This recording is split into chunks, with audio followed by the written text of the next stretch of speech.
एक कंट्रोवर्शियल बात सुनोगे? यहाँ आओ। But we don't have any choice. I can't put my numbers before I get fully satisfied with my sample. आखिर ऐसी कौन सी वजह है जिसके कारण भारत के कई चुनाव विश्लेषक अपने आप को इस बार के एग्जिट पोल से अलग कर रहे हैं? कुछ ने तो बंगाल के लिए प्रेडिक्शन देने से ही मना कर दिया। क्यों भाई? एग्जिट पोल्स आपने दिए, आपके पोलस्टर्स ने दिए, और आप ही अब कहते हो कि इसकी जिम्मेदारी आप नहीं ले सकते। रिपब्लिक टीवी के स्टूडियो में बैठकर एक्सेस माई इंडिया के सीईओ और चुनाव विश्लेषक प्रदीप गुप्ता कहते हैं कि हम इस बार बंगाल के नंबर्स रिलीज नहीं करेंगे। ग्राउंड पर गए तो सैंपल डेटा के लिए सवाल किए, उसमें से 70 से 80% लोगों ने जवाब देने से मना कर दिया।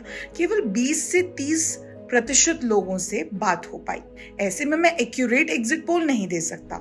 End up talking to only 20 to 30% of our sample universe. 70 to 80% people say we don't want to talk. They simply does not open their mouth and moves away. साथ में इंडिया टुडे के चकन्या ने भी डेटा रिलीज करने से मना कर दिया। अब देखिए, इसमें दो बातें हैं। क्या ये डर है पोलस्टर्स और जनता दोनों का, या नंबर्स दिखाने का डर है? क्योंकि अगर आप क्रेडिबिलिटी की बात करते हैं तो नंबर्स तो आपके ही है ना, आपको अपने नंबर्स पर भरोसा नहीं है। और जो बाकी के पोलस्टर्स बंगाल का नंबर दिखा रहे हैं, कोई उस पर क्यों भरोसा करेगा?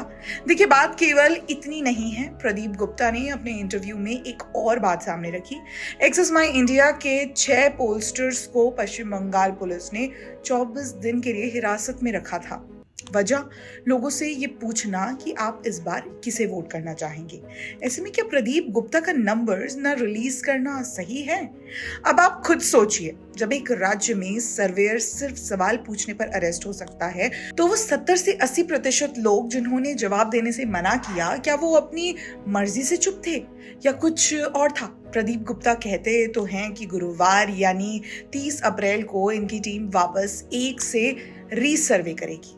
लेकिन क्या इस पर भरोसा किया जा सकता है? अक्सर एग्जिट पोल या ऐसे रीसर्वे आजकल फोन कॉल के द्वारा किए जाते हैं। ना कोई फेस टू फेस स्टडी, ना ग्राउंड रियलिटी, बस एक प्री रिकॉर्डेड कॉल पर 3 से 4 सवाल, वो भी ढंग के नहीं होते। खैर, रियल नंबर्स तो अब 4 मई को भी सामने आएंगे। लेकिन एक बात तो है, इस बार बंगाल ने बेबाक निडर होकर मतदान किया है।